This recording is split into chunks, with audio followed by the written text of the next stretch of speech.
할렐루야, 감사합니다. 목요 성경 공부.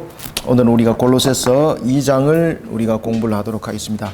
자, 우리가 이제 골로새서를만 아니라 우리가 신약 성경에 보면은 사도들이 서신을 기록할 때 보면은 이단에 대해서 계속 이야기를 하잖아요.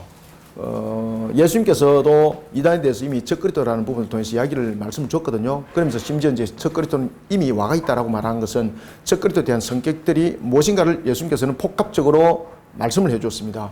첫 그리스도는 크게 두 가지 형태로 구성하고 있다 그랬죠, 그죠? 하나는 거짓 선자의 모습으로 나타날 수 있고, 또 하나는 구조적 측면에서 권력이라든지 여러 가지 부분들로서 나타날 수 있는 것이다. 그래서 첫 그리스도는 우리가 다양성 속에서 나타나는 것이 첫 그리스도입니다. 그런가 하면 이제 거짓 선자는 주로 이제 말씀을 가지고 우리를 미혹하니 이 거짓 선자의 대표적인 부분들은 우리가 이단의 분류다 이렇게 보는 거죠. 자, 그런 거짓 선자들을 우리가 성경에서는 거짓 선생이라고도 표현하지 않습니까? 이런 거짓 선지자. 당시에 이제 초대 교회, 초기 교회 때죠. 초기 기독교에 있어서 거짓 선자의 대표적인 거짓 선자가 두 부분들의 분류가 있었는데, 하나는 율법주의입니다. 율법주의. 또 하나는 여러분 잘 아시는 영지주의입니다. 영지주의. 자, 영지주의라는 이 부분들은 하나의 별칭이라 그랬죠, 그죠? 별칭. 누가 지었던 별칭이라 그랬습니까? 맞습니다. 교부들이 이 별칭을 지었습니다. 그들은 구원에 이르는 부분들을 영이 지식을 통해서 구원에 이르게 한다. 그런 거짓된 가르침을 준다. 그래서 영지주의라 이렇게 말하고 있습니다. 그래서 영지주의 같은 경우는 그노시스라고 이렇게 말하죠, 그죠? 그노시스. 이 그노시스입니다.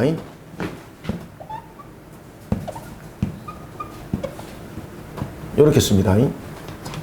그노시스. 영지주의. 지식이라는 거죠, 지식. 영의 지식을 주입하여서 육신의 감옥을 벗어나도록 하는 것. 그런데 이 영지주의자는 굉장히 다양성을 가지고 있다고 그랬죠.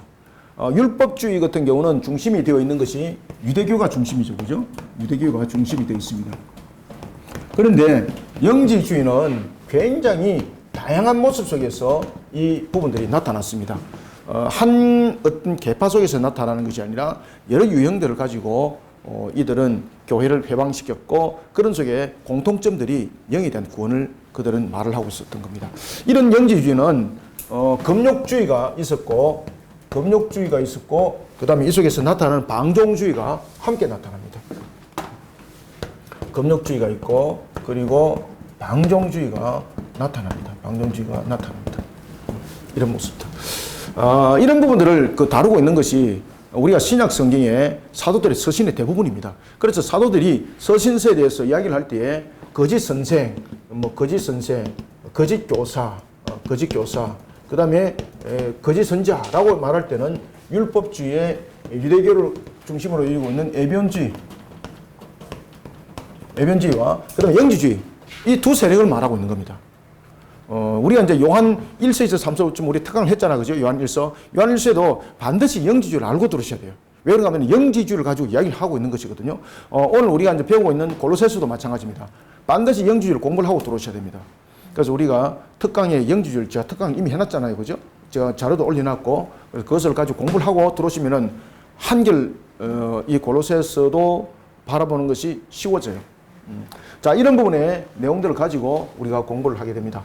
특히 이제 영지주의와 율법주의는 같은 동시대에 일어났다 이렇게 보시면 됩니다. 그보다 먼저 일어났던 것은 사실은 이제 율법주의거든요. 율법주의는 중심들이 보면은 누굽니까? 유대인들이죠, 그죠? 유대인들.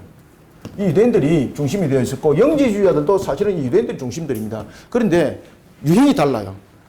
율법주의자들은 보면은 유대교 속에서 굉장히 만연해 있던 사람들, 그리고 이제 이런 사람들이 이제 교회 속에서 들어오게 되는 거죠. 교회 속에서 들어오면서 예수 그리스도를 믿는 믿음 속에서 구원이 아니라 예수님도 할례를 받지 않았느냐. 아시겠습니까? 예수님도 할례를 받지 않았느냐. 예수님도 율법을 지키지 않았느냐. 이야기를 하고 있거든요. 그러면서 하는 이야기가 뭔가 하면은 예수 그리스도를 믿는 믿음 속에서 완전 구원은 일어날 수 없다. 우리는 율법을 지키지 않으면은 구원이 일어날 수 없다. 그래서 여러분 보시면은 지금도 이단들 가운데서 율법을 지켜야만이 구원이 있다라는 그런 구원론을 가르치는 이단들이 많죠. 생각보다도. 그죠? 그런 부분들은 이런 하나의 애윤주의 사상 속에서 흘러나왔던 그 이단들이라 보시면 되고요. 이 두 유형의 이단들이 지금의 이단들에 보면은 기초적인 교리가 이 두 부분쯤은 형성이 다 되어 있습니다. 여러분. 그래서 우리가 이 공부를 많이 했잖아. 그죠? 요 공부만 확실히 해도 여러분 보시면요. 대한민국 이단들 백지 탁 펼치면요. 그들의 모습을 딱 이렇게 판박이 박아 놓으면 아, 요런 분류들로서 이들은 영향을 받았구나. 이 여기에서 짬뽕이 있구나. 그죠? 이런 부분들이 다 발견될 수 있어요. 오늘도 우리가 이제 그런 이제 공부를 하게 되는데 특히 이제 오늘은 본문 속에서 영지주의에 대해서 이야기를 할 때 또한 사랑에 대한 부분들을 이야기를 합니다. 자, 우리가 요한 1서도 공부를 할 때에 사랑에 대한 부분들을 굉장히 강조를 했죠. 그죠? 왜 강조를 했을까요? 그 당시에 영지주의자들은 자신들의 개념이 무엇이 중심이 됐다는 겁니까? 영지주의자들은 선택론에 대해서 이야기를 할 때에 운명적 선택론을 이야기를 했습니다. 영지주의자들은 창조를 그들은 아름다운 것을 보지 않습니다. 영지주의자들은 창조를 무엇으로 봅니까? 창조를 하나의 죄악의 형틀로 만들어 놓은 세계로 보는 겁니다. 그래서 창조를 악한 세계로 보는 겁니다. 선한 세계와 악한 세계. 세계는 그렇게 나눠 있다는 겁니다. 그리고 영지주의자들은 영은 창조로 보지 않습니다. 이미 존재하고 있는 존재. 아시겠죠? 그리고 우리가 지금 창조 속에서 있는 것은 무엇을 말하고 있는가 하면은 이런 천사들이 피조 세계를 이 자신들이 빛을 보았잖아요. 이것을 가지고 야, 저것을 한번 만들어 보자. 이렇게 해서 만들어진 것이 사람이다. 이게 영지주의 속에서 나온 분류입니다. 그러면서 만들기는 만들었는데 이 천사들이 무능해가지고 완성을 못하고 사람이 이렇게 쓰러져가지고 일어나지 못하는 이런 생태가 되어 있다. 그때에 빛을 통해서 그 사람을 일어나게 하였고 그러면서 이 부분들이 이제 소피아라는 부분으로서 등장하게 되는 거죠. 이런 부분들도 영지주의 때 제가 강의 다 했죠. 그죠? 그것을 잘 보시면 됩니다. 이런 부분에서 영지주의자에게는 항상 무엇입니까? 사랑이 아니고 우월감입니다. 우월감. 우월적 존재. 아시겠습니까? 이미 자신들은 선택되어진 존재이기 때문에 여기서 우월함이잖아요. 그래서 교회 속에서 그들은 형제들과 나눔의 사랑이 아니에요. 자신들의 존재를 주장하고 자신들의 존재를 드러내는 거예요. 그래서 그 당시에는 이단들이 지금과 이단과 달라요. 지금 이단들을 보면은 숨어가지고 뒷국무늬 속에서 어떻게 이렇게 하잖아요. 근데 그 당시에는 이단들은 안 그래요. 그 당시 이단들은 뭡니까? 우월주의. 자신들의 모습을 드러내는 거예요. 어떻게? 자신들의 뛰어남과 자신들의 모습들이 이렇게 다르다는 것을 그들은 무기로 삼았던 거예요. 그 중에서 영지주의자들은 항상 강조했던 것이 영의 상태로 있을 때 자신들은 이미 선택되어진 영이었다는 거죠. 그렇기 때문에 얼마나 우월해요. 그죠? 그 다음에 구원받지 못할 부분으로 되어 있는 영들은 천사들이 만드는 실패적인 작품이라는 거죠. 그 실패적 작품과 자신들과 비교했을 때 누가 우월하다는 겁니까?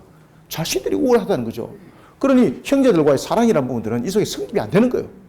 항상 우월적 존재적 측면에서 서로를 바라보는 측면. 그러니까 우리의 자랑성을 너희들은 보고 따라와. 뭐 이런 것들 있지 않습니까?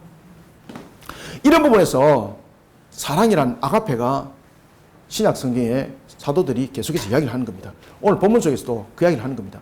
특히 이제 요한서신에서 보면 그 부분도 굉장히 강조를 하고 있죠. 그죠? 그게 뭔가 하면은, 이 영지주의 이단들이 가지고 있는 사상 속에서 나타나고 있는 신앙의 삶의 형틀, 그 다음에 예수 그리스도를 믿는 믿음 속에서 살아가는 우리의 신앙의 형들 가운데서 가장 차이점이 뭔가 하면은 사랑이라는 거예요. 사랑.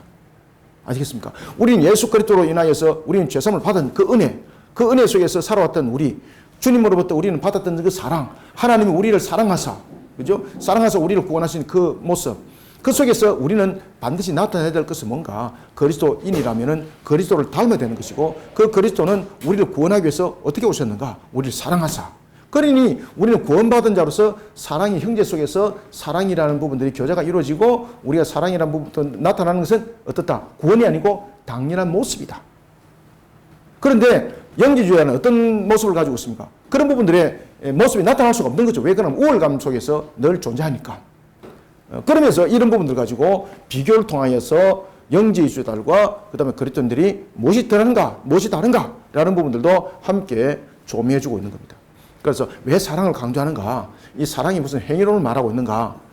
사랑을 펼쳐야만이 구원이 있는가? 이렇게 착각하시면 안 됩니다. 이런 분들 뭐 행위적 구원으로 또 뭐 이야기하고 뭐 가르치고 또 오해해서 판단하는 분들이 있는데 절대 그렇게 보시면 안 돼요. 그 당시의 시절에 이 내용들이 어떻게 전개되어졌는가를 잘 보셔야 되는 거예요. 자, 이런 측면에서 우리가 이제 골로새서 2장을 공부를 하겠습니다. 자, 특히 골로새서 바울이 개척했나요? 개척하지 않았나요? 맞습니다. 바울이 개척 안 했습니다. 대체로 이제 사람들한테 바울이 개척했나요? 개척하지 않았나요? 이렇게 물어보면은 개척했지요. 이렇게 이제 사람들이 이야기를 하잖아. 그죠? 예. 골로새는 누가 개척했다 그랬습니까? 에바브로가 개척했습니다. 에바브로가 바울로부터 복음을 전해받았죠. 그죠? 3차 전도 여행 때 복음을 전해받고 자신의 고향에 가서 교회를 세웠, 이 교회가 바로 골로새 교회입니다. 그러니까 사도 바울이 볼 때 얼마나 기뻐요. 물론 자기가 직접 개척한 교회도 기쁘지만은 자신이 직접 개척하지 아니했음에도 불구하고 자신이 가르쳤던 것을 그대로 잘 이어받아서 교회를 건강하게 세우고 잘 이끌어가면 얼마나 기뻐요. 그죠? 에바브로가 딱 그랬습니다. 그런데 이렇게 에바브로가 가르친 속에 있는데 이 당시에 거짓 선자들, 다시 말하면 거짓 교사들이죠. 당시에 거짓 교사들은 어떻게 한다? 순회를 했죠. 그죠? 순회. 이들은 교회를 돌아다니면서 순회를 했었습니다. 이런 순회를 하는 거짓 교사들에 의해서 사람들이 혹함이 되기 시작했습니다. 그 내용들은 그 당시의 사회가 플라톤 철학이 굉장히 만연했다 그랬죠.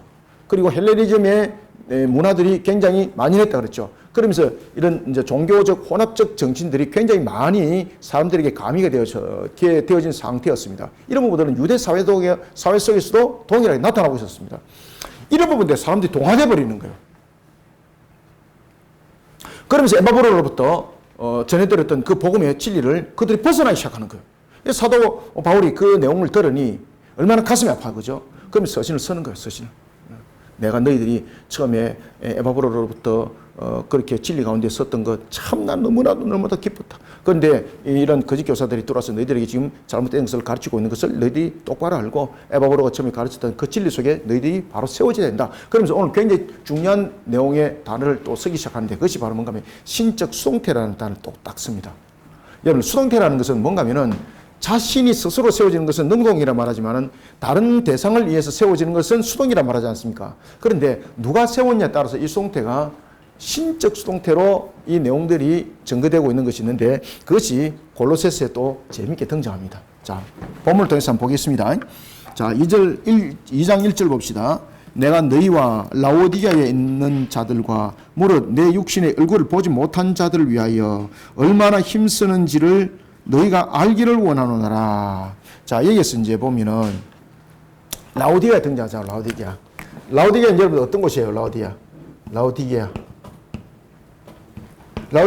여러분들 보시면은 요한계시록에 등장하죠. 그죠? 계시록에 보면 7교회 가운데서 하나로 7교회 가운데서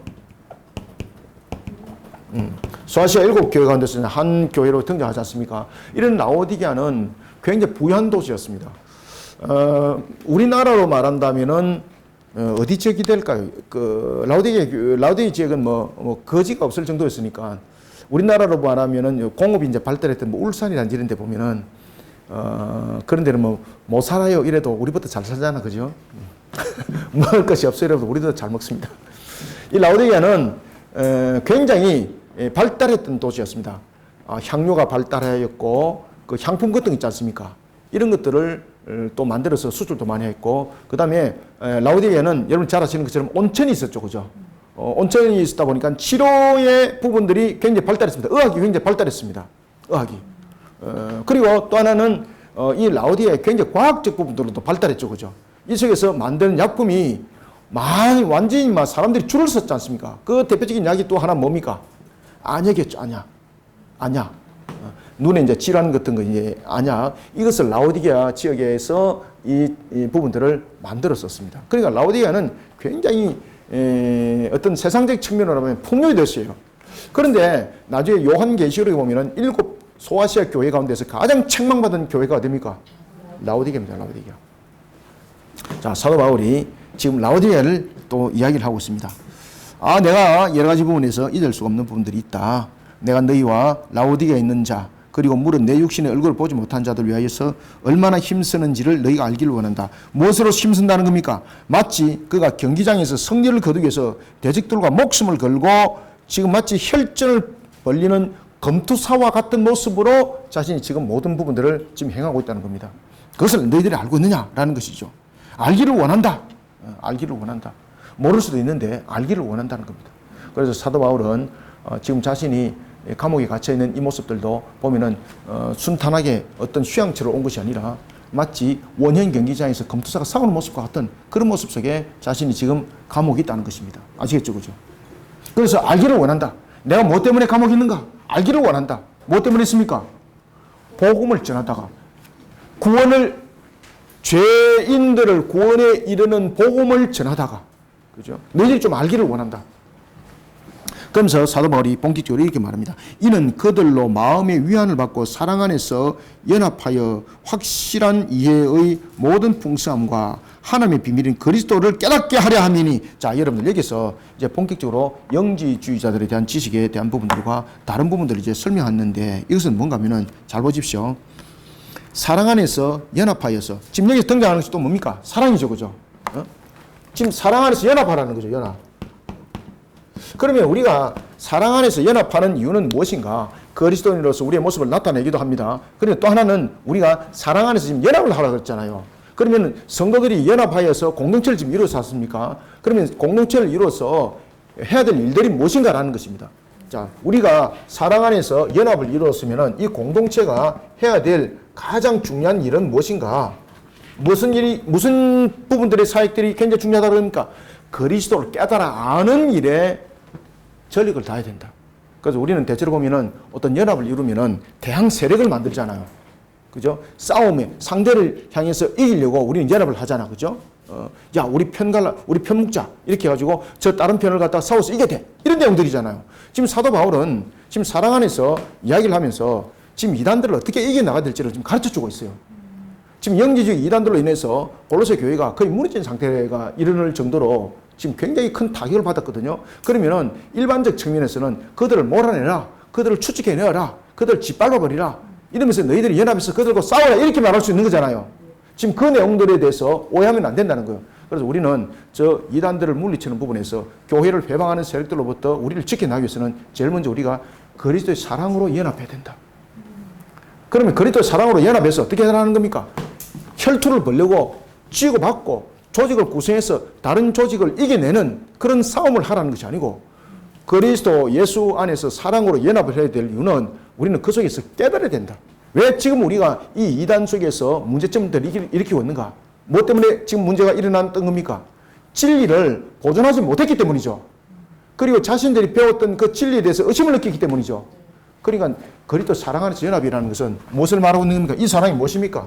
우리를 구원에 이르기까지의 그 사랑을 이 속에서 함께 보는 거죠. 야, 여러분들 요한복음 3장 16절 기억나십니까?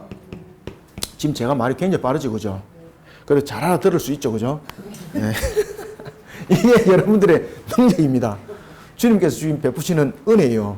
어떤 분이 제가 이제 녹화한 것을 보고, 와, 말이 빠르고 또 막 사투리까지 쓰고 이래가지고 도대체 저 사람이 영어로 말하는지 이해가 잘 안 간다. 그 댓글을 한번 달아나시더라고요. 그러면서 두 번째 들으니까 조금 이해가 되고, 세 번째 들으니까 이해가 하고, 네 번째 들으니까 사투리까지 은혜가 되더라. 그런 댓글 달으신 분들이 있습니다. 자, 여기에서 이제 사랑이라는 단어가 등장하는 이유는 이제 아시겠죠, 그죠? 굉장히 중요한 내용을 담고 있습니다. 여기서 사랑이라는 부분들은 구원론과 연결되는데, 우리를 구원에 이르기 위해서는 하나님 우리를 사랑하사라는 것이죠. 그러면은 그 사랑은 우리를 구원에 이르게 했을 뿐만 아니라 우리는 또한 주님의 그 사랑으로서 우리는 구원에 이를 때 우리는 예수 그리스도를 믿는 믿음으로 또 구원받은 것이죠. 그럴 때 우리 속에 나타나야 될 것은 그리스도를 닮아야 된다는 거죠. 그리스도를 닮은 속에서 우리가 나타내야 될 것은 뭔가 하면은 주님의 사랑을 흘려보내는 우리의 모습들이 되어야 된다. 그러면 우리는 서로가 연합을 이루어야 되는데, 이단들로부터 우리를 지켜보기 위해서는 우리가 가지고 있는 이런 성경에 대한 바른 신앙관, 바른 말씀, 바른 교리 속에 우리가 세워져야 되는데, 그러기 위해서는 내 홀로서는 힘이 될 수가 있다. 그래서 연합이라는 게 굉장히 중요하다. 자, 여러분들, 예수님께서 각 고을에 전도하러 보낼 때 혼자 보냈나요? 짝을 지어서 보냈나요? 연합입니다, 연합. 그래, 그것을 연합이라고 말했어요, 연합. 그 속에는 일치와 연합입니다. 그래서 교부들이 이 단어를 굉장히 잘 삽니다. 잘 사용을 합니다. 이 단어를 굉장히 최초로 제일 많이 사용했던 교부가 누군가 하면 이그나티우스. 이제 일치와 연합을 왜 이들이 많이 사용했는가 아시겠죠? 그죠? 왜냐면은 우리가 신앙을 보존하고 지켜나가는 데 있어서 우리가 흔들릴 수가 있어요, 혼자는. 그래서 중요한 것은 뭔가 하면은 일치를 이루고 연합을 이루는 것인데 다른 것으로 일치와 연합을 이루면 되는 것이 아니라 모든 부분에서 그리스도 안에서 그리스도께서 우리에게 주신 말씀으로 그 모든 부분들을 하나를 이루어가는 것이 굉장히 중요해요. 그런 속에서 우리는 이단을 물리칠 수 있다는 겁니다. 어떤 폭력을 통해서 어떤 세력을 통해서 못 이긴다는 거죠. 그들이 말씀으로 미혹했는데 그 부분들을 우리가 더욱더 강건하게 지키기 위해서는 우리가 어떻게 구원에 이르렀고 그리고 우리는 그리스도인으로서 어떤 모습을 나타내야 되고 어떤 삶을 살아야 되는가 이런 부분들을 함께 지금 증거하고 있는 겁니다. 왜냐하면 이 영지주의자들 같은 경우는 금욕주의라는 이 방명주의를 특히 이제 주장을 했잖아, 그죠? 왜냐하면 구원받는 부분에서 영이 빠져나오기 위해서는 육신의 힘을 빼야 되잖아요. 그래서 금욕주의를 갖다 그들이 주장하고 이러면서 육신을 터부시하게 보고 또한 학대하기도 하고 뭐 이런 부분들이 생기니까 사랑이라는 단어가 성립이 안 되는 거예요. 그러니까 이런 신앙적 삶에 대한 부분들도 형들도 영지주의와 우리가 왜 다른가를 이 사랑이라는 단어가 포괄적 의미에서 설명해 나가요. 구원에 이르기까지, 그 다음에 신앙의 삶에 이르기까지. 그러면서 사랑으로서 연합을 하라는 거예요. 그래서 사랑으로 연합해야 될 이유는 무엇인가 하면은 이렇게 사랑으로 연합하여서 공동체 속에서 나타내야 될 것은 누구를 더욱더 잘 알아가기 위해서 맞습니다. 그리스도를 깨달아 아는 것에 다시 쓸게요. 글자 뭐 이상하죠, 그죠? 그리스도를 깨달아 아까와 더 비슷하네. 그리스도를 깨달아 아는 것에 힘쓸 수 있다는 거죠. 그래서 우리는 사랑으로 하나를 이뤄서 깨달으라 라는 겁니다. 그래서 사랑이 등장합니다. 이는 그들로 마음의 위안을 받고 사랑 안에서 어떻게 하라? 연합하여 확실한 이해의 모든 풍성함과 하나님의 비밀인 그리스도를 깨닫게 하려 함이니. 아시겠죠? 이게 영지주의자들과의 우리의 근본적 모습의 차이점, 이 속에서 나타나야 된다는 거예요. 그래서 성도들의 이런 부분들 깨달아 알아라는 것은 하나님의 비밀인 그리스도를 깨달아 아는 것이고, 그리고 또한 연합해야 될 이유는 궁극적인 부분에서 이단들을 공격하는 어떤 하나의 조직을 구성하는 것이 아니라 그리스도가 하나님의 비밀임을 깨닫게 알기 위해서는 우리가 이렇게 그리스도 사랑 안에서 연합을 이루어서 공동체가 만들어 나가야 된다. 그래서 우리가 스스로의 지킬 부분에 대해서 혼자는 미약함의 부분들이 되지만은 우리가 신앙 안에서 일치와 연합을 이루게 되면은 큰 힘이 도모가 될 수 있다. 그 큰 힘을 도모하는 부분에서는 가장 필요한 것은 그리스도와 같은 사랑 안에서 우리가 일치와 연합을 이루어야 된다. 그럼 이 사랑은 무엇인가? 하나님께서 우리를 사랑하셔서 우리를 구원에 이르게 하였고, 그리고 우리는 또한 이런 사랑을 그리스도의 모습으로서 표현해내고 나타내는 모습이 되어야 된다. 그러면은 이 사랑은 또 뭐가 대조가 되는가? 영지주의자들이 주장하고 있는 우월적 부분들과 또한 우리의 신앙들은 이런 사랑이라는 표현들 통해서 다르다는 것을 우리는 나타내야 된다. 이제 되겠죠, 그죠? 특히 영지주의자들은 사랑이라는 표현이 아니라 항상 우월이죠. 우월주의입니다. 왜냐하면 자신들이 선택됐다는 거죠. 그렇기 때문에 그들에게 사랑이라는 그 부분들 단어가 성립되지 않습니다. 이런 부분들을 구별점으로 나타내고 있는 것입니다. 자, 3절. 그 안에는 지혜와 지식. 자, 여기서 이제 지혜와 지식이라는 단어를 대조하면서 영지주의자들이 말하는 지혜와 지식과 우리가 말하는 지혜와 지식이 왜 차이가 있는가? 지금 이 부분들을 설명하는 거죠. 영지주의자들이 무엇을 주장했습니까? 지혜와 지식을 주장하죠. 지혜, 지식. 특히 이제 지혜와 지식을 우리가 이제 그 헬라어로 이제 보면은 지혜는 소피아라고 말하죠, 그죠? 소피아. 소피아입니다. 우리 공부했죠, 그죠? 그 영지주의 공부할 때. 그 다음에 지식은 뭡니까? 그노시스입니다. 이게 이제 헬라어로 쓰면은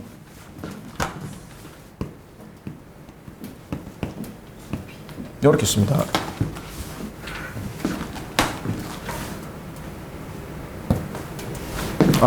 오미크론, 이렇게.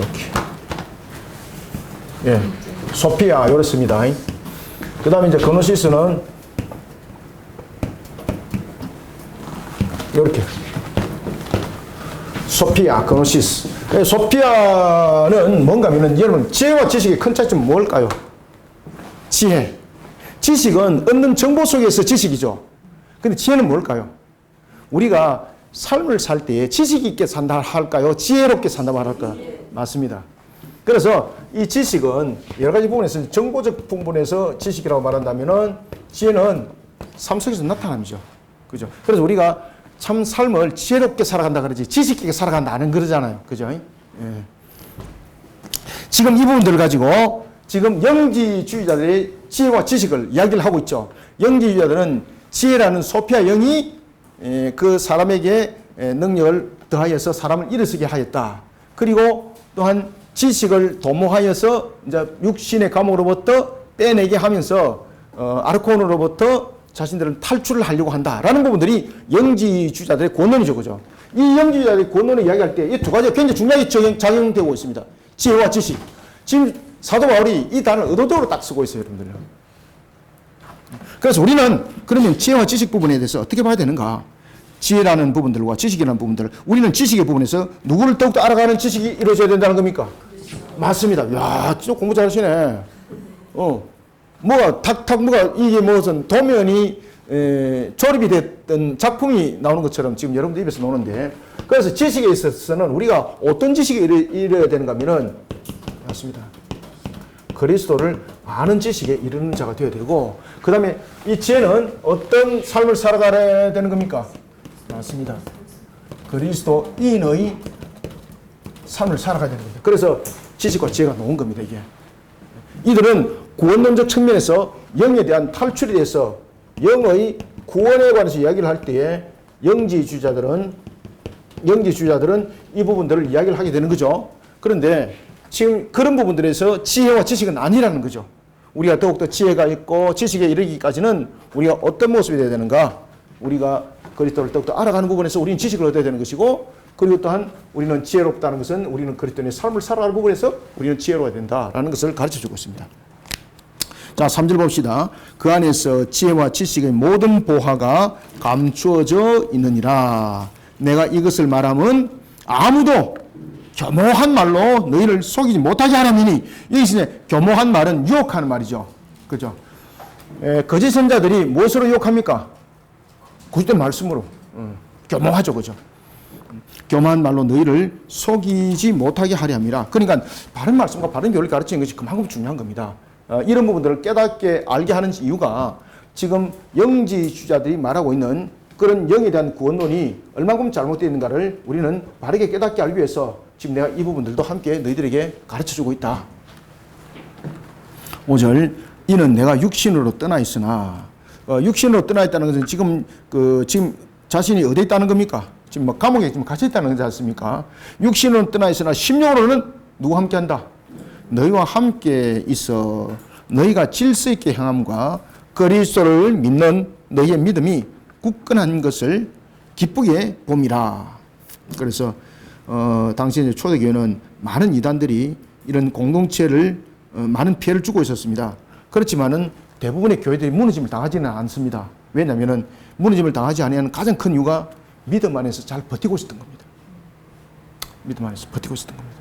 자, 그래서 오늘 이제 본문에 보면은 6절, 7절 지나고 난 뒤에 8절 이후에 보면은 8절부터 23절까지는 어떤 이야기를 하고 있는가 하면은 바로 이 영지주의자들, 이단들이 본격적으로 우리를 어떻게 회방하고 있는지, 그리고 우리는 어떻게 세워져야 되는지를 설명하고 있는 거예요. 그래서 제가 앞에도 계속해서 이야기를 하는 것이 이 골로새서뿐만 아니라 우리가 사도들의 서신서를 잘 이해를 하려면은 영지주의자를 잘 알아야 된다. 영지주의를 잘 알아야 된다. 6절 그러므로 너희가 그리스도 예수를 주로 받았으니 그 안에서 행하되. 항상 여러분들 우리는 그리스도 안에서 행할 때는 어떻게 해야 됩니까? 그리스도와 일치를 이루어야 됩니다. 그죠?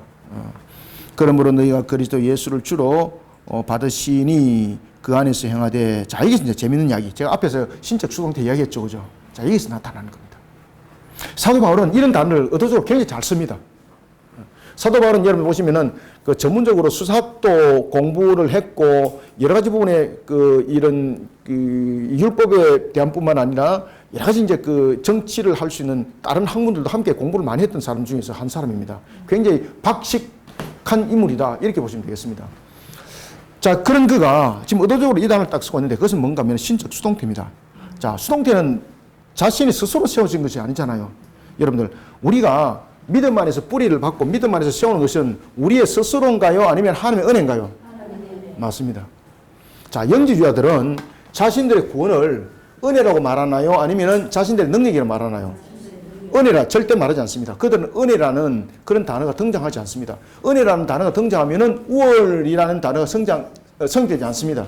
아시겠습니까? 그들은 운명론에 의한 구원을 가지고 있거든요. 그런 모습 속에서 우리의 구원과 우리의 세워짐, 이 모든 부분들은 우리의 능력이 아니라 하나님께서 베푸시는 은혜다. 그러면서 이 사도 바울이 이 속에 신적 수동태를 등장시킵니다. 신적 수동태라는 것은 수동태인데 누가 세웠느냐? 그래서 그 대상이 하나님이다. 그래서 신적 수동태를 쓰는 겁니다.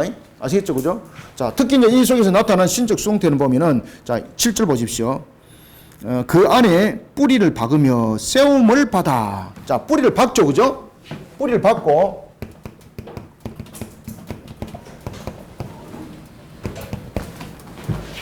자, 뿌리를 박아. 그 다음에, 뿌리를 박으며 세움을 받아.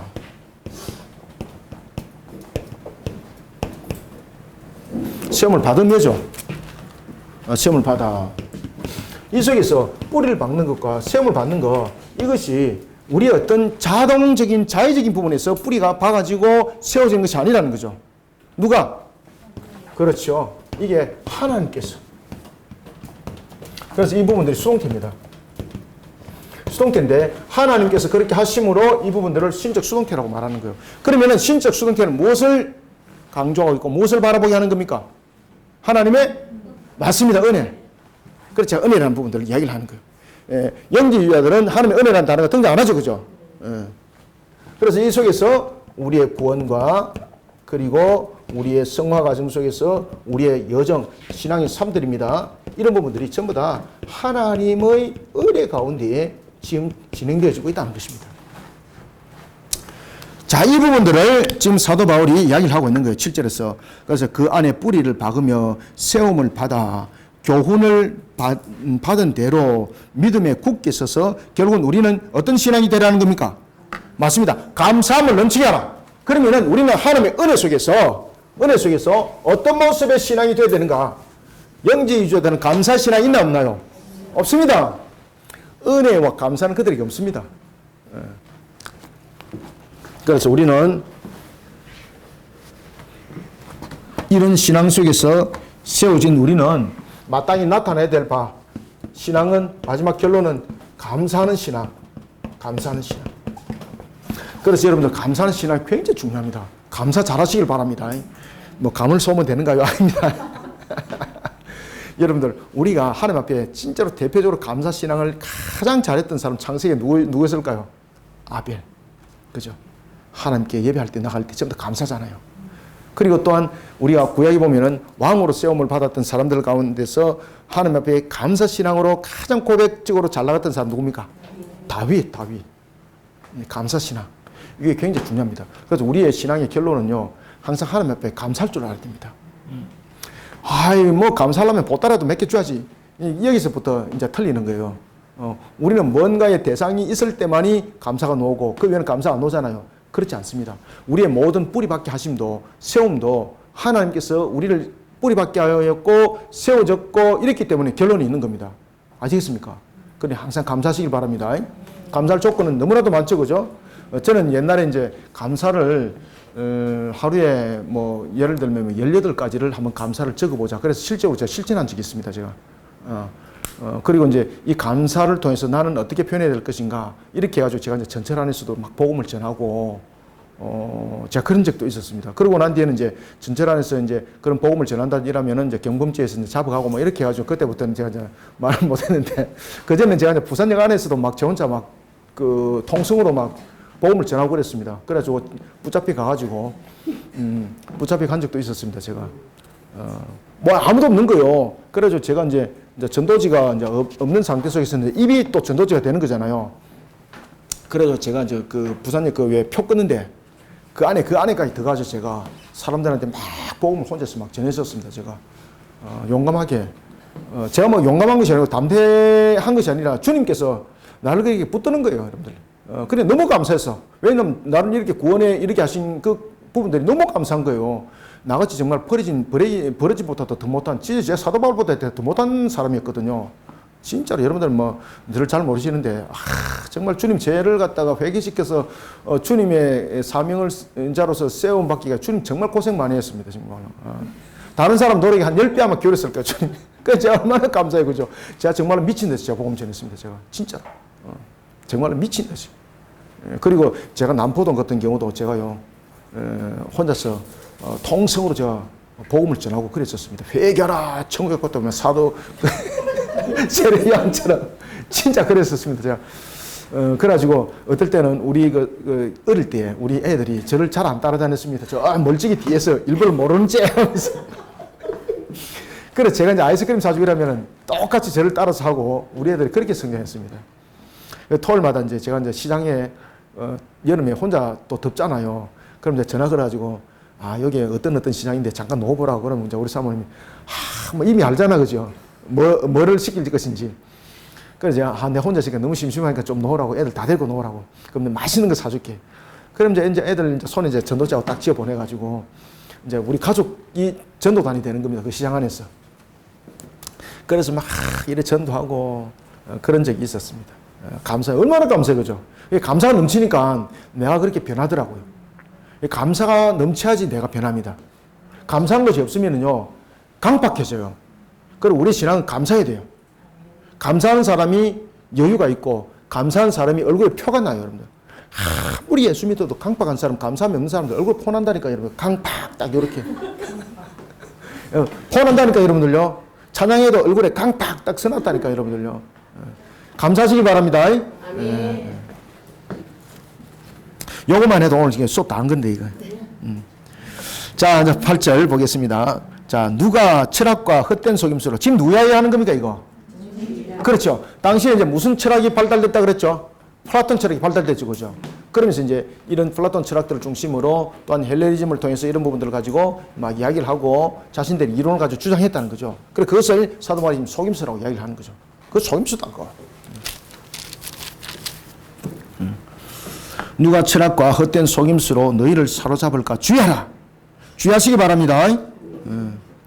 이것은 사람의 전통과 세상의 초등학문을 따름이요. 자, 여기서 이제 두 가지를 이단을 이야기를 합니다.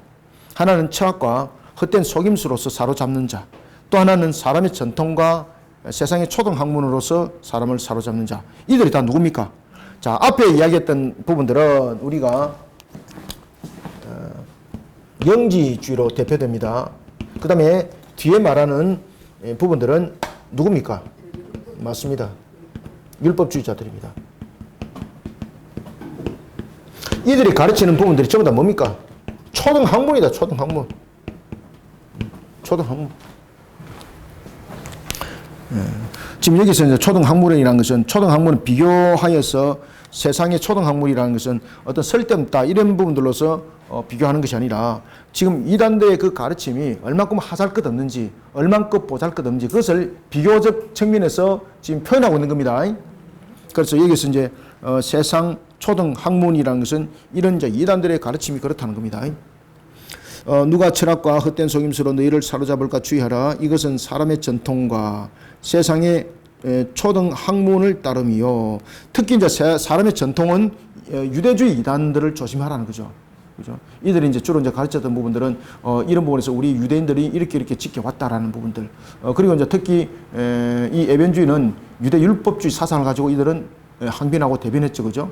그런 부분들이 사람의 전통입니다. 사람의 전통과 세상의 초등학문을 따름이요 그리스도를 따름이 아니니라. 그 안에는 신성의 모든 충만이 육체로 거하시고 너희도 그 안에서 충만해졌으니 그는 모든 통치와 권세의 머리시라. 자, 여러분들, 예수님께서는 하늘의 보좌의 우편에 앉아 계시면서 모든 부분에 대해서 통치자요 머리죠, 그죠? 모든 부분에 권세자죠.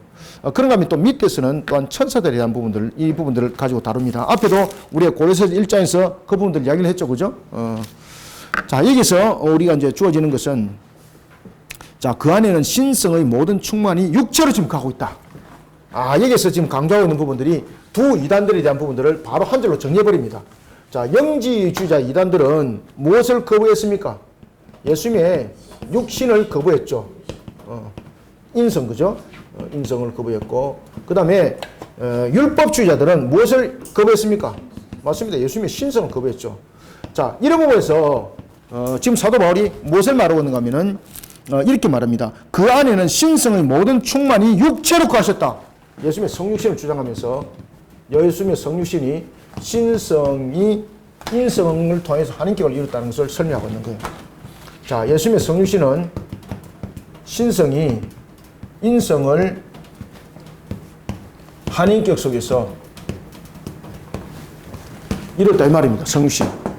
그러니 지금 이 성육신을 통해서 한인격을 이룰 때 신성과 인성으로서 한인격을 이뤘다는 이 부분을 통해서 영지주의자들과 율법주의자들의 지금 그들의 이론들이 틀리다는 것을 바로 그냥 한 방으로 그냥 정리해버립니다.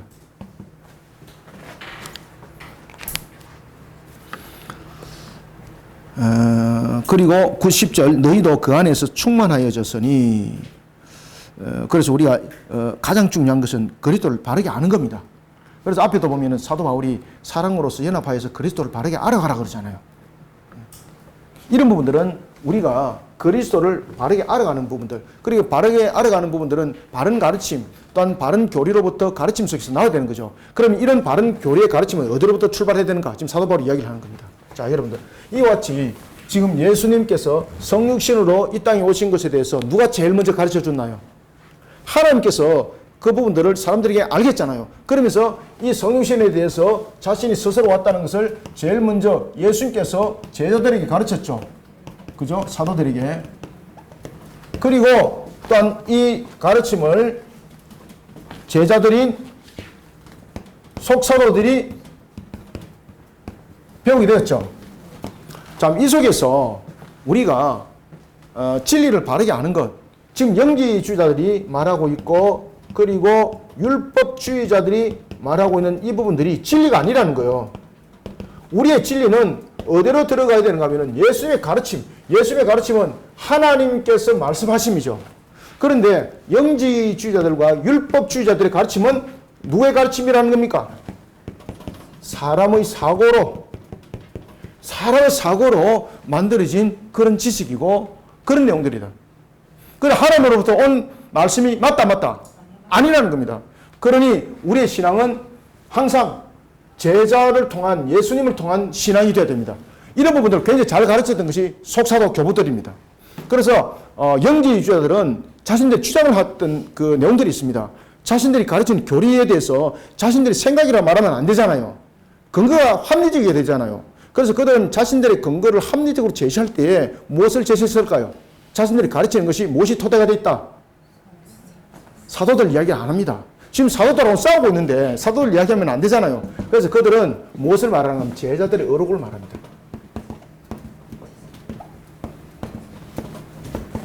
제자들의 어록.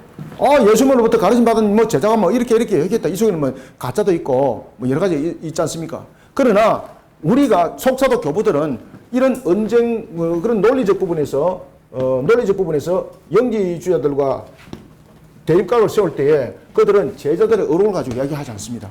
뭐가 이야기할까요? 사도들의 서신 가지고 이야기합니다. 사도들의 서신. 서신인데 이 서신은 누구 서신? 사도들의 서신입니다. 사도들의 서신은 누구의 가르침입니까? 그리스도의 가르침, 그리스도의 가르침.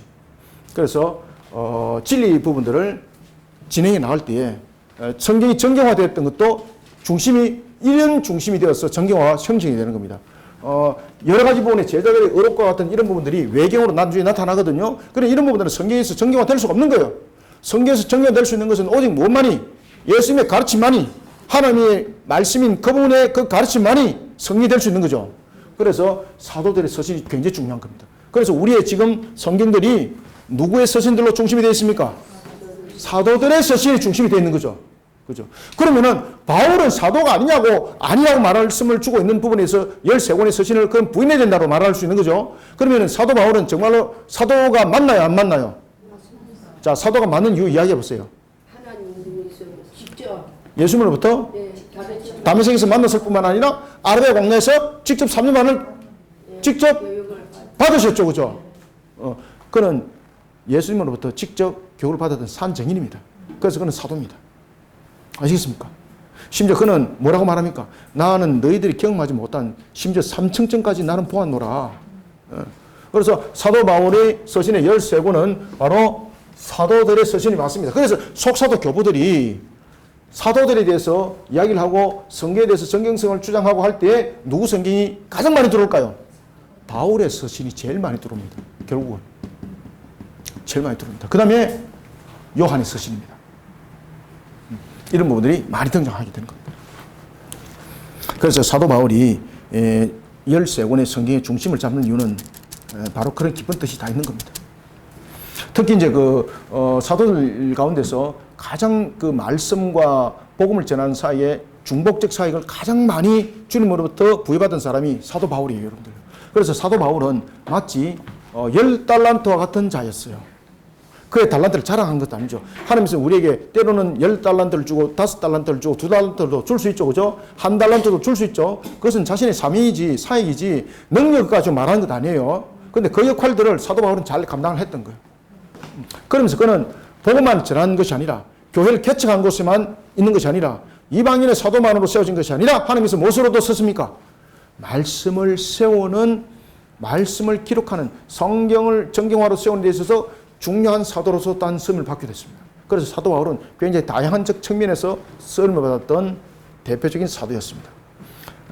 이런 사도 보겠습니다. 그래서 10절 너희도 그 안에서 충만해졌으니 그는 모든 통치자와 권세의 머리시라. 그래서 우리는 다시 말하면은 성육신을 이루고 있는 예수님, 그분이 우리의 구원자로 이 땅에 오신 분, 그분을 우리는 잘 알아야 된다. 그것을 아는 일에 힘써야 된다. 그분은 또한 어떤 분인가? 모든 부분의 통치자와 권세의 머리다. 지금 어디 계신다는 겁니까? 맞습니다. 지금 하늘 보좌 우편에 앉아 계셔서 실질적으로 모든 것을 지금 주관하고 계신다는 부분들을 이 내용을 통해서 지금 다시 한 번 더 우리에게 가르쳐 주고 있는 거죠. 이 사실을 알아야 된다. 그러니까 그리스도에 대해서 바르게 알아야 된다. 이 부분들이죠. 알아야 된다라는 부분들을 이제 죽여버리는데, 그노시스, 그들이 말하고 있는 그노시스, 지식이라는 부분들은 우리가 영의 구원을 육체로부터 탈출하는 것이 지식이 아니다. 그리스도를, 우리를 구원하신 그리스도를 더욱더 잘 알아가는 것, 그리고 또한 그것에 대해서 우리가 하나님에 대해서 잘 알아가는 것, 이것이 지식이다. 그러니 지식은 배우면서 나고, 그 지식을 배움으로써 우리는 무엇이 자라는 겁니까? 믿음이 자라는 거, 믿음이. 사도 바울이 지금 그 이야기를 하는 거죠. 자, 보겠습니다. 11절. 또 그 안에서 너희가 손으로 하지 아니한 할례를 받았으니. 자, 이것은 이제 누구를 반박하는 겁니까? 유대 율법주의자들. 유대 율법주의자들이 무엇을 강조했습니까? 할례. 네. 그래, 한 절 한 절 보십시오. 이단들에 대해서 지금 계속 이야기를 하면서 그들의 교리가 무엇이 잘못된지를 우리에게 바르게 교리를 정리하면서 함께 설명하고 있죠. 이게 사도 바울이 여러분, 이게 장점인데 이게 사람의 머리로 되겠습니까? 이게 안 되는 거죠. 그래, 하나님께서 그의 장막을 열어서 이 서신을 기록하게 하는 겁니다.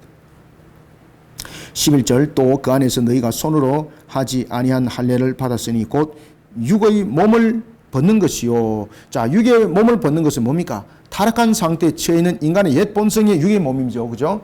육의 몸을 벗는 것이요. 그리스도의 할례니라는 것은 뭡니까? 우리가 할례라는 것은 다시 말하면은 거듭남을 통해서 말하는 것이고, 또한 할례를 말한다면은 우리가 그리스도를 믿는 믿음으로써 마음의 할례라는 거죠. 그래서 여기서 그리스도의 할례는 마음의 할례를 말합니다.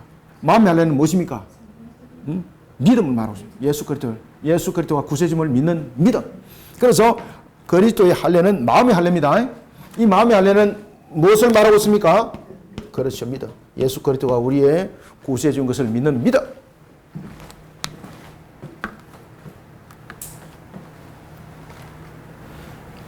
이것이 또한 우리가 성령 세례라고도 말하고 있는 거죠, 그죠? 그리스도의 할례니라. 너희가 세례로 그리스도와 함께 장사되고, 그리스도와 함께 장사된 것은 무엇입니까? 우리가 예수 그리스도를 믿음으로써 우리는 죄로 십자가에서 우리는 죽음이 되는 거예요. 그래서 우리의 죽음은, 육신은 지금 살아있지만은 우리의 죽음도 언젠가는 맞이할 거잖아요. 그런데 우리의 죽음은 불신자 죽음과 다릅니다. 우리의 죽음은 죄의 단절에 대한 죽음이에요. 그리고 또한 우리는 만약에 죄 단절과 같은 죽음이 아니라면 우리의 영혼은 낙원에 못 갑니다. 만약에 우리의 죽음이 죄 단절이 상태가 아니라면 죽음의 상태라면 우리의 영혼은 어디에 가야 되는 겁니까? 음부에 가야 됩니다. 음부에.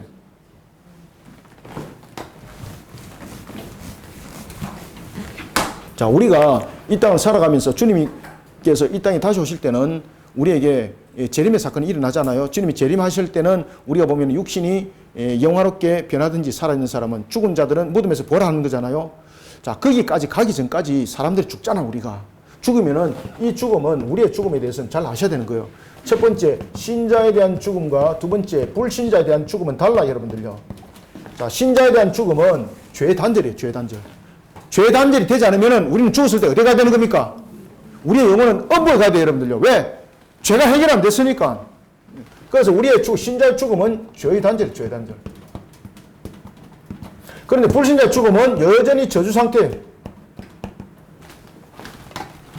그러니 우리의 영혼은 가는 곳이 달라요. 죄가 단절되었으니 이제 우리의 영혼은 어디 가는 겁니까? 그래서 영혼이 낙원에 이르게 되고 여전히 불신자는 저주 상태에 있으니까 어디로 가는 겁니까? 맞습니다. 음부에 가는 거예요. 이래서 갈라지는 겁니다. 우리의 죽음이 왜 다른 건지 아시겠죠? 우리의 죽음은 죄 단절이에요. 죄 단절은 더 이상 죄를 짓지 아니한 상태뿐만 아니라 이제 죄성에 대한 부분들은 전부 다 정리가 됐다는 이야기죠. 그래서 영혼이 낙원에 가는 거예요.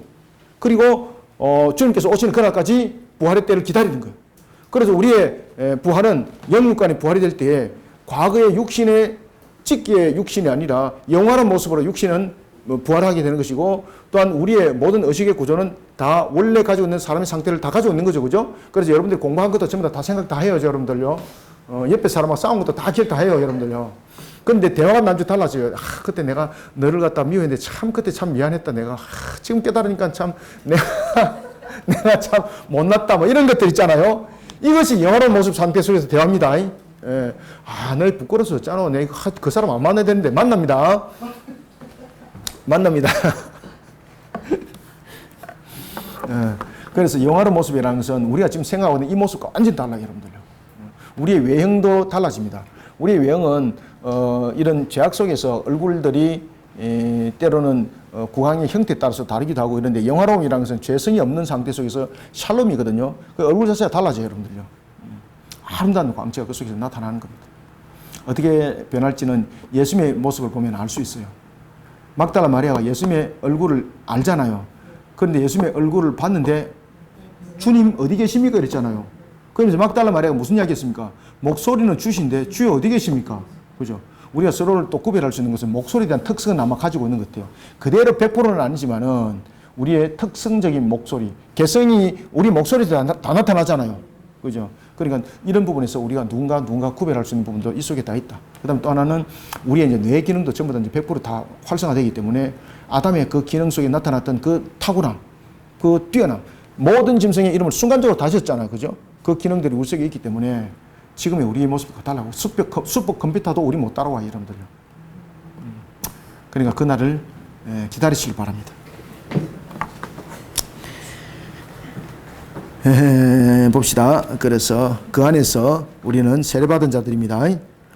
11절 또 그 안에서 너희가 손으로 하지 아니한 할례를 받았으니 곧 육의 몸을 벗는 것이요 그리스도의 할례니라. 너희가 세례로 그리스도와 함께 장사되고 또 죽은 자들 가운데서 그를 일으키신 하나님의 역사를 무엇으로? 믿음으로 말미암아 그 안에서 함께 일으키심을 받았느니라. 그래서 그 안에서 함께 일으키심을 받았다는 것은 우리가 중생 받았다는 거예요. 우리가 중생. 죄인에서 그 죄를 도말한 것을 우리가 중생이라고 말하는 겁니다. 그리스도 안에서 우리는 죄사함과 믿음으로 다시 새롭게 태어났다 이 말입니다.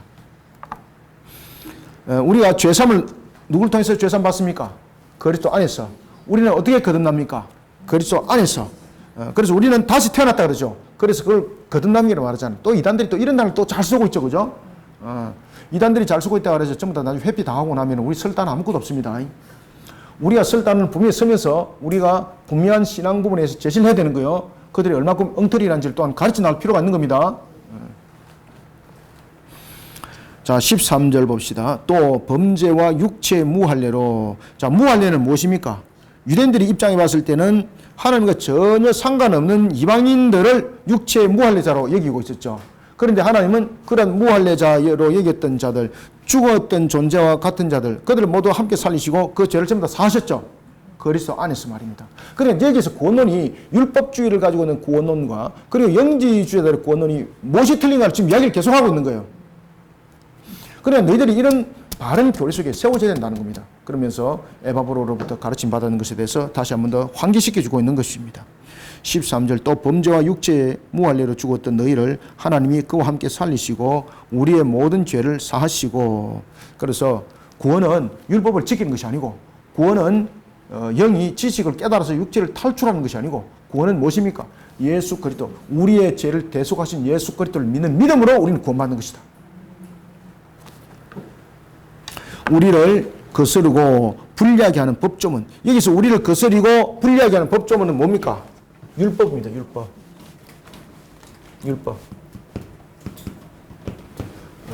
따라서 이제 사도 바울이 지금 계속해서 율법주의자들과 영지주의자들 반복으로 지금 계속해서 펼쳐나가면서 지금 이야기를 하고 있죠.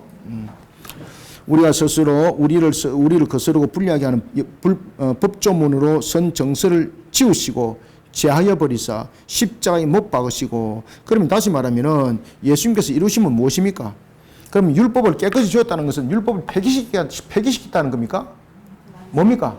맞습니다. 성취, 완성. 십자가에 못 박으시고라는 것은 그리스도 십자가를 통해서 모든 인류가 이제 모든 율법에 대해서 율법을 통해서 정죄를 받지 않게 되었고, 율법이 우리를 정죄하던 것이 이제 무효화됐다는 거죠. 그 이유는 무엇입니까? 예수님께서 다 이루셨기 때문에. 15절 통치자들과 권세자들을 무력화하여. 자, 여기서 이제 통치자들과 권세자들을 무력화하기 위하여라는 것은 그 당시에 이런 그 율법주의자들도 천사론을 믿었죠, 그죠? 그런가 하면은 또한 영지주의자들 속에서도 보면은 천사를 타락으로 보는 것이 있는가 하면은 또한 천사를 또한 다른 각도로 또 천사론을 주장하기도 하죠. 이런 부분들 지금 동시에 전부 다 엎어서 한마디로 지금 평가를 하고 있는 겁니다. 따라서 여기서 통치자들과 권세자들은 뭡니까? 하나님께서 악한 천사들로부터 성리하셨다는 거예요. 그러면은 이 부분들은 강조점을 주고 있는 것은 뭔가 하면은 영지주의자들이 말하고 있는 그러한 천사론, 그들이 천사라고 말하는 것은 일곱 천사를 말했을 때에 이 일곱 천사가 저질렀던 일들은 결국은 피조세계를 통해서 인간을 잘못 만들게 되었고, 이런 부분들, 그리고 또한 이들의 천사론들은 보면은 365단계가 있었다 그랬죠. 365단계마다 천사들이 다 지키고 있다 그랬죠. 영지주의자들은. 그러면서 그 관문들을 통과하는 부분에서 이런 보조적인 역할을 하고 있는 이런 부분들, 이런 잘못된 부분들에 대해서 지금 바로 반박을 지금 하고 있는 겁니다. 그런가 하면은 또한 이 속에서 또한 주어지고 있는 것은 사도 바울이 굉장히 중요한 이야기를 또 하나를 하고 있는데, 타락한 천사에 대해서 이야기를 하고 있는 겁니다. 결국 우리가 마귀의 세상을 우리가 한번 돌이켜보자는 겁니다. 마귀는 우리가 요한계시록에 보면은 마귀는 어떤 존재입니까? 하나님의 영광을 가르치는 자잖아요. 그리고 이 마귀는 꼬리는 속이는 영을 통해서 하늘의 천사 3분의 1을 속여서 땅에 떨어지게 했다는 거죠. 그런 존재적 측면에서 마귀의 세력을 따르는 이런 천사들은 어떤 천사들입니까? 귀신의 천사들이죠. 그죠? 이런 부분들. 이 모든 부분들을 그리스도께서 이기셨다는 거죠. 다 물리쳤다는 거죠. 이런 부분들을 함께 말하고 있는 것이 바로 통치자들과 권세자들을 무력화했다 이 말입니다. 통치자들과 권세자들을 무력화하여 드러내어 구경거리로 삼으시고 십자가로 그들을 이기셨느니라. 아멘. 십자가로.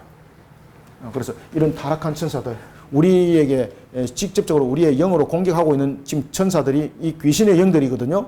마귀의 영들. 마귀가 자신의 그 꼬리로서 속이는 그 거짓말로서 천사들의 3분의 1을 하늘로서부터 그가 떨어지게 만드는 그 천사들. 그들이 지금 세상 속에 지금 활동하고 있는 겁니다. 그들이 지금 우리로 하여금 공포도 느끼게 하고 이런 부분들은 그런 하나의 천사들을 통해서 우리에게 영으로 공격을 가하기 때문에 나타나는 현상들이거든요. 이런 모든 부분들을 이미 예수님께서는 어디서 이겼다? 십자가에서 이겼다는 거, 십자가에서 이겼다는 거죠. 그래서 우리는 십자가에서 이겼다는 그 믿음을 바라보면서 그저 이것을 지식으로만 깨닫는 것이 아니라 이것이 우리 속에 삶에 와야 된다는 겁니다. 그러니 우리는 이런 더러운 영들을 물리칠 수도 있는 것도 이미 예수 그리스도 이름으로서 물리치는 자들이 되어야 된다는 거죠. 아시겠죠, 그죠? 그래서 예수님께서 이루신 것을 우리는 또한 누리는 권세자가 되어야 됩니다. 15절 통치자들과 권세자들을 무력하여 드러내어 구형거리로 삼으시고 십자가로 그들을 이기셨느니라. 그러므로 먹고 마시는 것과 절기나 초하루나 안식일을 이유로 누구든지 너희를 비판하지 못하게 하라. 자, 이게 뭡니까? 이게 먹고 마시는 것, 절기, 초하루, 안식일. 자, 이게 공격 대상이 주로 누굽니까? 율법주의자들. 율법주의자들. 율법주의자들이 이런 걸 가지고 너희들을 공격하지 못하게 해라. 초하루는 월삭이죠, 월삭. 매월삭. 월삭은 초하루 날에 지키는 것. 이걸 월삭이라고 말하는 겁니다. 이런 속에 무력화가 되지 마라. 다시 말하면은 율법주의자 이단 세력들이 골로새 성도들을 판단하는 이런 구체적 이 내용 속에 무너짐을 당하지 마라. 왜? 지금 이 모든 부분들, 절기, 초하루, 안식일 이 모든 부분들 속에서 우리는 예수 그리스도를 통해서 모든 것을 성취하고 이루심이 없고 이 모든 부분들은 예수 그리스도 안에서 일어납니다. 그런 율법주의 속에 빠지지 말라 이 말이에요. 율법주의 속에. 율법을 지킴으로 구원이 아니라는 거. 이것을 깨달아라. 그들은 절기를 지킴으로 구원이고 초하루를 지키고 안식일을 지키고 뭐 이런 부분들. 그리고 우리가 또 안식일을 지키는 부분들은 구원에 의한 것이 아니라 우리가 그리스도인으로서 마땅히 지켜야 될 바에 대한 신앙이죠. 그죠? 그럼 이것을 그들은 구원론으로 연결시켰던 거예요. 누가? 율법주의자들이. 율법주의자들은 절기, 초하루, 안식일을 무엇으로 연결했습니까?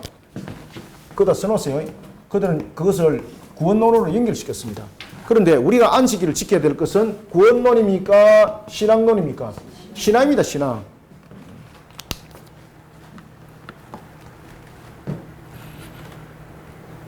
(17절) 이것들은 장래의 일의 그림자이나 몸은 그리스도의 것이니라. 그래서 이러한 것들은 율법을 그러면 왜 줬는가? 율법을 주는 율법의 기능이 있죠. 율법의 기능은 무엇인가 하면 우리로 하여금 죄를 깨닫게 아는 기능. 그런가 하면 또한 율법의 굉장히 중요한 기능 가운데 하나는 뭔가 하면 우리가 죄를 깨닫게 알 뿐만 아니라 그를 통해서 죄임을 알게 되고 그리고 무엇을 바라보게 되는 겁니까? 이 문제를 해결할 메시아를 바라보게 되는 것이 율법의 중요한 기능이에요. 그러면은 율법은 무엇이라는 겁니까? 그림자라는 거예요. 그림자. 율법은 그림자고 예수님은 실체라는 거예요. 실체. 그림자는 하나의 그 모습을 보는 거예요. 그런데 이제 실체가 왔습니다. 그러면 모든 문제는 누가 해결하는 겁니까? 실체가 해결하는 건데 그 실체 안에서 모든 것은 일어난다는 거예요. 그림자는 하나의 어떤 부분에서 의미를 담아낸 것이지 실체를 아닌다는 거죠. 그러면 실체가 와서 그 모든 것을 이뤘다면 그 실체를 따라가야 되는 것이 신앙이고 그것이 바른 믿음인데 계속해서 그늘진 속에서 그림자를 쫓아간다는 것은 얼마나 잘못됐냐 말이에요. 그래서 율법주의자들의 허상을 다시 한 번 더 표현하고 있습니다. 자, 18절. 아무도 꾸며낸 겸손과 꾸며낸 겸손은 그 당시 이제 이런 이제 율법주의 속에서 의도적인 어떤 신앙의 행위들이 많았다는 거죠. 꾸며낸 겸손과 천사 숭배를 이유로. 그래서 이제 그 당시에도 천사도 보면은 어떤 내용들을 담고 있습니까? 그 당시에 뭐 율법주의자들 속에도 보면은 수호천사들 그들은 또 가르쳤죠, 그죠? 가정 수호천사들 뭐 이런 것들도 그들이 막 가르치고 이런 부분들이 있습니다. 천사 숭배를 이유로 너희를 정죄하지 못하게 하라. 그가 본 것에 의지하여 그 육신의 생각을 따라 헛되이 과장하고 머리를 붙들지 아니하는지라. 머리를 붙들지 아니하는지라. 온몸이 머리로 말미암아 마디와 힘줄기로 공급함을 받고 연합하여 하나님이 자라게 하심으로 자라느니라. 자, 여기서 굉장히 헷갈릴 수 있는 부분들인데, 자, 19절 보세요. 머리를 붙들지 아니하는지라. 자, 헛되이 과장하고 머리를 붙들지 아니하는지라. 이게 무슨 말인가 하면은 그 당시에 나타나고 있는 천사 숭배 사상 속에서 교회의 머리 되는 그리스도를 안 붙들고 누구의 지배 아래 놓여져 있다는 겁니까? 천사 숭배 사상을 통해서 교회를 지배하는 그런 교회의 머리가 되시는 주님을 붙들지 않고 천사를 붙들고 그리고 그를 통해서 얻었던 체험, 경험 이런 것을 주장하고 있는데 그런 헛된 속에 세워지면 안 된다. 그래서 여기서 머리를 붙들지 아니한다는 것은 무슨 의미입니까? 머리를 붙들지 아니한다는 것은 머리가 누굽니까? 예수 그리스도, 예수 그리스도. 그러니까 이런 천사론에 혹해가지고 그 사람이 그런 경험을 통해서 막 주장하고 이런 속에 우리는 이런 경험을 통해서 이런 것들을 만들어가야 된다. 막 이렇게만 주장하는 거죠. 그런 속에 혹하여서 엉뚱한 속에 넘어가지 마라. 그 속에 구원 없다. 우리는 머리를 두고 다른 것 하면 안 된다. 그러면서 여기서 예수님을 머리라고 말하면서 이게 이제 굉장히 은유적이고 상징적 측면에서 지금 이 속에 다가오고 있거든요. 그러면 자 보자. 우리가 머리가 있다. 머리가 있으면은 우리가 육체에 대한 여러 가지 부분에 대해서 기능들이 있잖아요. 이 기능들이 어떻게 연결됩니까? 어? 지금 여기 보면 보세요. 자, 온몸을 보면은 무엇으로 지금 연결되는 겁니까? 머리로 말미암아 힘줄로 공급되어지고 연합하여서 자라게 한다. 그죠? 힘줄로 공급되어지고 연합으로서 자라게 한다. 이 부분들은 뭔가 하면은 머리로서 통해서 우리의 육체의 모든 우리의 모습들을 이렇게 예수 그리스도께서 연결하여서 우리 육체가 기능을 하여서 살아 움직이게 하는 그 역할들을 누가 하는가 하면 예수님의 머리를 통해서 일어난다. 그러니까 우리가 해야 될 것은 뭔가 하면은 예수님의 머리 속에서 이래 나오는 힘줄이라는 이런 모든 부분들이 우리 육체를 기능하게 하는 것처럼 우리는 예수 그리스도에서 연합을 이루어야만이 우리가 믿음에 온전해지고 우리가 구원에 이를 수 있는 우리의 살아날 수 있는 생리를 말할 수 있는 것이지 예수 그리스도 떠나서는 우리 육체는 살아있는 육체라 말할 수 있다 없다? 없다는 겁니다. 그러니 구원론에 있어서 율법을 지킨다는 것, 그 다음에 구원론에 있어서 영의 지식을 말한다는 것, 이것은 전부 다 머리에는 예수님의 힘줄로 연결이 되어 있다 안 되어 있다? 안 되어 있다는 겁니다. 안 되어 있다. 그래서 몸의 각 지체인 성도들은 머리 되시는 그리스도로 말미암아서 마지막 힘줄로 전부 다 공급함을 얻는다는 겁니다. 이렇게 연합됨으로써 우리는 구원에 이를 뿐만 아니라 우리가 신앙으로 자라게 한다는 거예요. 자, 구원만이 아니라 이 속에서 성화 과정을 통해서 우리의 신앙이 자라게 한다는 거예요. 자라나. 지금 이해됐습니까, 이거? 어려운 것 같지만 이렇게 딱 보니까 별로 안 어렵죠, 그죠? 이렇게 보셔야 됩니다. 자, 그 다음에 이제 20절을 봅시다. 너희가 세상에 무슨 학문? 그렇지. 이제 세상에 이제 초등학문이 이제 뭔가 아시겠죠? 여기서 이제 세상의 초등학문이라는 것은 이와 같이 율법적 구원론을 가르치고 그리고 또한 영의 지식의 구원론을 가르치고 이런 부분들이 우리 속에 아무 영향이 없다는 겁니다. 그것을 초등학문으로서 지금 하나의 비유를 하고 있는 겁니다. 너희가 세상의 초등학문에서 그리스도와 함께 죽었거든. 세상에 사는 것과 같이 규례에 순종하느냐. 여기서 세상에 사는 것과 같이 규례는 또 뭡니까? 예수 규례는 앞에 여기 적었던 금욕주입니다. 금욕주. 여기서 규례는 바로 세상에 사는 것과 같이 규례에 순종하느냐. 여기서 규례는 두 가지를 말하는데 첫 번째는 금욕주의. 누굽니까? 그렇죠. 이제 이제 슬슬 오네, 이제. 자, 두 번째. 율법주의입니다. 여기서 이제 애변주의가 이 속에서 등장하죠.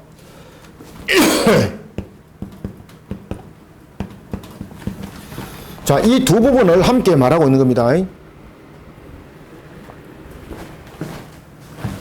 여기서 규례라는 것은 금욕주의자들의 규례, 율법주의자들의 규례. 이런 부분들이 전부 다 뭡니까? 초등학문이. 너희가 세상의 초등학문에서 그리스도와 함께 죽었거든. 어찌하여 세상에 사는 것과 같이 규례에 순종하느냐. 그런 어리석음 속에 빠지지 마라 이 말입니다. 그러면서 굉장히 재밌습니다. 이 부분들은 특히 누구를 말하고 있는가 하면은 자 21절에 보면은 이 부분들은 갈로를 칠한 부분들은 본 내용 속에는 없는 부분들이 이 속에 삽입됐다는 것입니다. 그런데 굉장히 중요한 부분에서 이 속에 이제 삽입을 시켰습니다. 이 성경을 이제 옮기던 분이 왜 삽입을 시켰을까요? 이 규례 부분에서 금욕주의와 율법주의에 대해서 지금 이야기를 하고 있습니다. 이 속에서 이야기를 하고 있으면서 가장 지금 대표적으로 금욕주의에 대해서 다시 한번 이야기를 하는 거예요. 이게 그 당시에 영지주의자들의 영향이 얼마나 컸는가를 다시 한번 더 각인시켜 주는 거예요. 그래서 이 속에서 보면은 21절 보세요. 곧 붙잡지도 말고 보지도 말고 만지지도 말라 하는 것인데, 자, 첫 번째 붙잡지도 말고, 두 번째 뭡니까? 만지지도죠. 맛보지도. 맛보지도. 그 다음에 세 번째가 만지지도.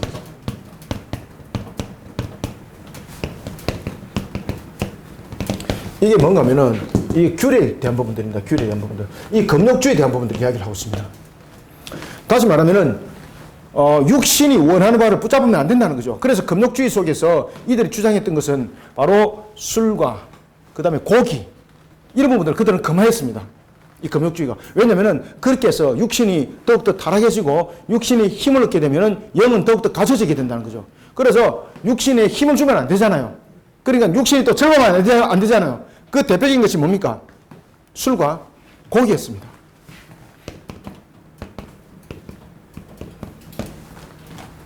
그래서 당시에 영지주의자들은 이런 부분에서 붙잡지도 말고 맛보지도 말고 만지도 말라 이 세 가지를 그들의 규례로 삼았습니다. 영지주의자들이 금욕주의 속에서. 금욕주의 속에서 세 가지 규례가 대표적인 세 가지 규례입니다. 당시에 영지주의자들의 대표적인 규례.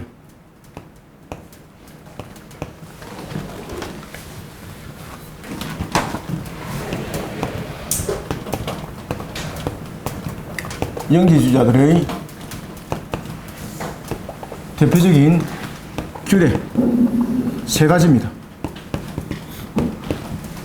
붙잡지도 말고 맛보지도 말고 만지지도 말라. 이게 어떤 내용입니까? 술과 고기를 이렇게 하지 말라는 겁니다. 붙잡지도 말고. 왜?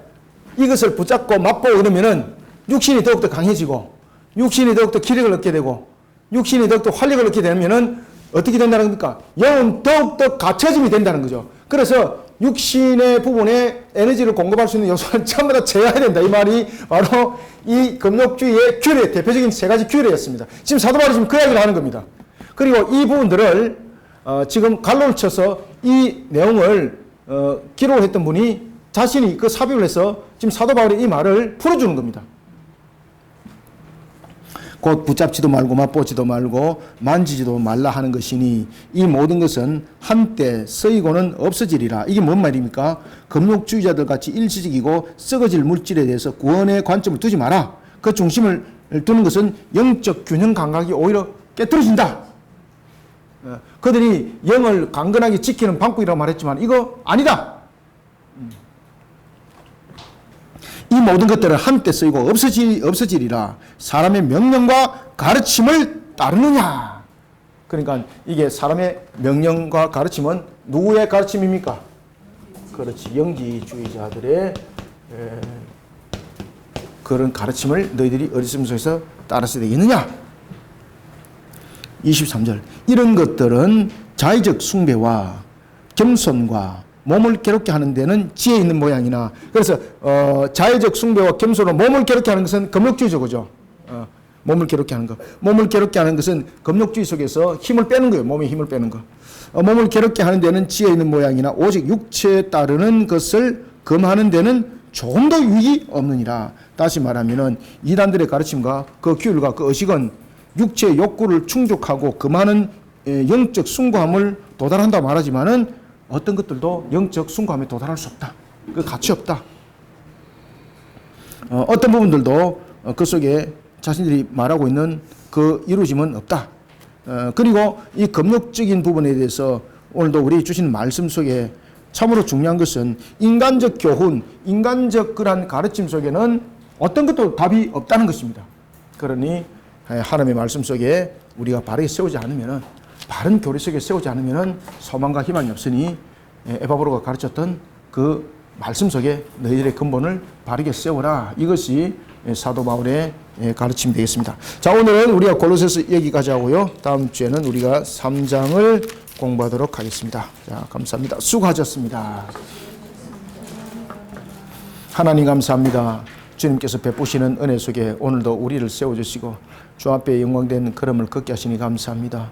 우리에게 더욱더 중요한 것은 세상의 어떤 것들도 우리를 유혹하지 못하도록 항상 바른 말씀과 바른 교리 속에 우리의 근본을 단단히 세워주시옵고 또한 이런 속에 우리 성도들 흔들리지 아니하게 하여 주옵소서. 세상이 우리를 미혹할지라도 어떤 관계 속에서도 우리는 어떤 수단으로도 말씀을 저버리는 일이 없고 항상 말씀은 우리의 정로에서는 잣대가 되게 하여 주옵소서. 편견이 아니라 말씀은 항상 근원을 이루게 해주시고 세상 속에서 말하는 편법이 아니라 항상 말씀은 우리의 중심이 되는 근원이 되게 하여 주옵소서. 말씀의 결실을 맺기를 원하고 말씀으로 큰 은혜 받기를 원합니다. 오늘도 이런 속에 말씀의 주인공들이 되게 역사하여 주시옵소서. 예수님의 이름으로 기도드립나이다. 아멘.